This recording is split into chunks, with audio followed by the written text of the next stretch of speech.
सोचिए बर्फ के स्तूप जैसे पहाड़ जो ग्लेशियर की जगह ले सकें। ये कोई कहानी नहीं है। हाँ, ये असलियत है, सोनम वांगचुक के काम का हिस्सा। बिल्कुल। आज हम उन्हीं के सफर को थोड़ा करीब से देखेंगे। कैसे लद्दाख में एक शिक्षा सुधारक और आविष्कारक से वो एक राजनीतिक कार्यकर्ता बने। हमारे पास जो रिपोर्ट्स हैं उनमें उनके शुरुआती काम से लेकर जो आजकल के विवाद हैं वो सब शामिल हैं। जी, तो इस डीप डाइव का मकसद यही है कि उनके इस बहुआयामी करियर को समझें, उनके विचारों का विकास कैसे हुआ है और वो जो क्या कहते हैं जटिल राजनीतिक माहौल है अब, हाँ, उसे भी। सही। चलिए शुरू करते हैं। हाँ, तो शुरू कहाँ से करें? शायद लद्दाख के हालात से। बिल्कुल। पहले ये समझना जरूरी है कि लद्दाख कितना अलग है। एक तो ये बहुत ऊंचाई वाला ठंडा रेगिस्तान है। हाँ। खेती पूरी तरह ग्लेशियर के पिघलने वाले पानी पर निर्भर है और क्लाइमेट चेंज का असर वहां साफ दिख रहा है। पानी की कमी एक बड़ी समस्या है वहाँ। बहुत बड़ी। और फिर 2019 में जो बदलाव आया उसे बिना विधानसभा वाला केंद्र शासित प्रदेश बना दिया गया। हाँ, उससे चिंताएं बढ़ गईं। लोगों में डर बैठ गया, अपनी जमीन, अपनी पहचान खोने का। ये सब चीजें वहां के माहौल को बनाती हैं। और इसी माहौल में वांगचुक ने अपना काम शुरू किया था, शायद पहले शिक्षा में। सुना है उनका अपना स्कूल का अनुभव कुछ ठीक नहीं था। हाँ, कह सकते हैं। उन्हें अपनी भाषा में पढ़ने को नहीं मिला और वो रटने वाली शिक्षा उन्हें बिल्कुल पसंद नहीं आई। अच्छा। उन्होंने देखा कि लद्दाख में 95% बच्चे सरकारी परीक्षा में फेल हो रहे थे। ये बहुत बड़ा आंकड़ा था। 95%? जी।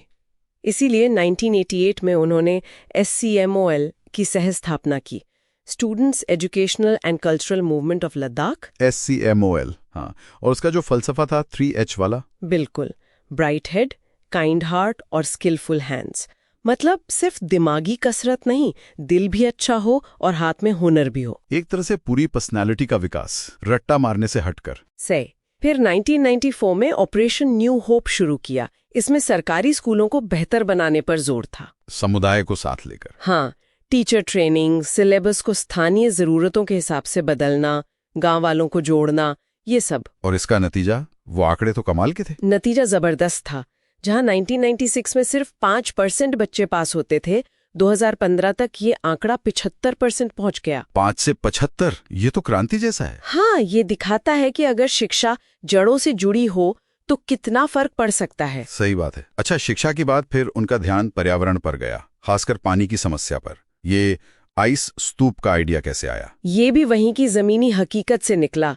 ग्लेशियर तेजी से सिकुड़ रहे थे और दिक्कत तब होती थी जब अप्रैल मई में बुआई का टाइम आता था, पानी होता नहीं था। अच्छा। तो वांगचुक ने एक दिन देखा कि मई के महीने में भी एक पुल के नीचे बर्फ जमी हुई है, जबकि बाहर धूप थी। अरे! उन्हें समझ आया कि बर्फ पिघलने का असली कारण सीधी धूप है, हवा का तापमान उतना नहीं। बस वहीं से स्तूप का आइडिया आया, शंक्वाकार, जिसका सतह क्षेत्र कम हो, ताकि धूप कम लगे और बर्फ देर तक टिके। कमाल है। बनाने में मुश्किल था? नहीं, तकनीक बहुत सरल है। सर्दियों में ऊंचाई से पाइप से पानी लाते हैं और ग्रेविटी के प्रेशर से उसे फवारे की तरह छिड़कते हैं। अच्छा। ठंडी हवा में पानी जम जाता है और धीरे धीरे बर्फ का एक कोन, एक स्तूप बन जाता है, बिना पंप, बिना बिजली। अरे वाह! पहला प्रोटोटाइप 2014 में बनाया और उसने लाखों लीटर पानी जमा किया, जो वसंत में काम आया। ये तो वाकई कमाल का इनोवेशन है। स्थानीय ज्ञान और विज्ञान का मेल। बिल्कुल। इसके बाद उन्होंने HIIL यानी हिमालयन इंस्टीट्यूट ऑफ ऑल्टरनेटिव्स के बारे में सोचा। ये क्या है?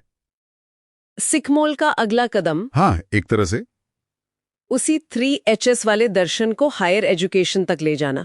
ऐसी पढ़ाई जो स्थानीय समस्याओं को हल करे, प्रैक्टिकल हो। दिलचस्प। लेकिन पिछले कुछ सालों में हम उन्हें कार्यकर्ता के रूप में ज्यादा देख रहे हैं। ये बदलाव क्यों आया? इसकी मुख्य वजह वही 2019 का फैसला है, लद्दाख को बिना विधायिका वाला केंद्र शासित प्रदेश बनाना। तो अब उनकी मांगे क्या हैं? मुख्य रूप से 2 मांगे हैं। एक, लद्दाख को पूर्ण राज्य का दर्जा मिले और 2, उसे संविधान की 6ठी अनुसूची के तहत लाया जाए। 6ठी अनुसूची? ये क्यों जरूरी है उनके लिए? अनुच्छेद 371 भी तो है। 6ठी अनुसूची आदिवासी क्षेत्रों को अपनी जमीन, अपने संसाधन और संस्कृति को बचाने के लिए काफी स्वायत्ता देती है, कानून बनाने का भी अधिकार। अच्छा। लद्दाख की 97% से ज्यादा आबादी आदिवासी है। उनके लिए ये अपनी पहचान बचाने का सवाल है। अनुच्छेद 771 कुछ सुरक्षा देता है, पर वो छठी अनुसूची जितनी ताकतवर नहीं है, खासकर जमीन के मामले में। समझ गया। और इसी को लेकर टकराव बढ़ा सितंबर 2025 में जो हुआ, भूख हड़ताल, फिर हिंसा। हाँ, वो स्थिति काफी तनावपूर्ण हो गई थी। एक तरफ सरकार का कहना था कि वांगचुक के कुछ बयान, शायद उन्होंने अरब स्प्रिंग या नेपाल का जिक्र किया होगा, वो भड़काऊ थे और कि उन्होंने भीड़ को कंट्रोल करने की कोशिश नहीं की। दूसरी तरफ वांगचुक का कहना था कि ये हिंसा युवाओं की हताशा, बेरोजगारी, टूटे वादों का नतीजा थी। उन्होंने इसे जेन जेड क्रांति कहा था शायद। हाँ, और कहा कि उन्होंने तो शांति की ही अपील की थी। तो दो अलग अलग नैरेटिव सामने आए। और इसी के बाद SCCA मोल का FCRA लाइसेंस रद्द हुआ, वो विदेशी फंड वाला लाइसेंस। जी, सरकार ने आरोप लगाया कि विदेशी फंड लेने में नियमों का पालन नहीं हुआ, पैसे गलत खातों में डाले गए। और ये भी कि फंड का इस्तेमाल भारत की संप्रभुता के खिलाफ हुआ। हाँ, ये गंभीर आरोप था। वांगचुक ने इसे खारिज किया, कहा कि ये उनके एक्टिविज्म को दबाने की कोशिश है, एक विच हंट है। उनका कहना था कि वो पैसा दान नहीं, सेवाओं का शुल्क था, जैसे UN को ज्ञान साझा करने का। जी, तो यहाँ हमें दोनों पक्षों के दावे सामने रखने होंगे, बिना किसी का पक्ष लिए। बिल्कुल।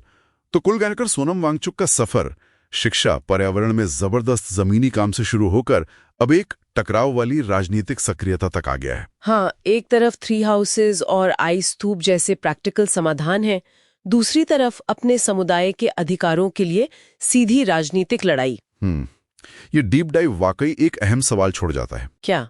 यही कि जब किसी हाशिए पर पड़े समुदाय की अपने भविष्य को सुरक्षित रखने की कोशिशें राष्ट्रीय हितों या राजनीतिक मजबूरियों से टकराती हैं, तो इनोवेशन और एक्टिविज्म के बीच वो संतुलन कैसे बने? सोचने वाली बात है। इस पर विचार करने के लिए बहुत कुछ है।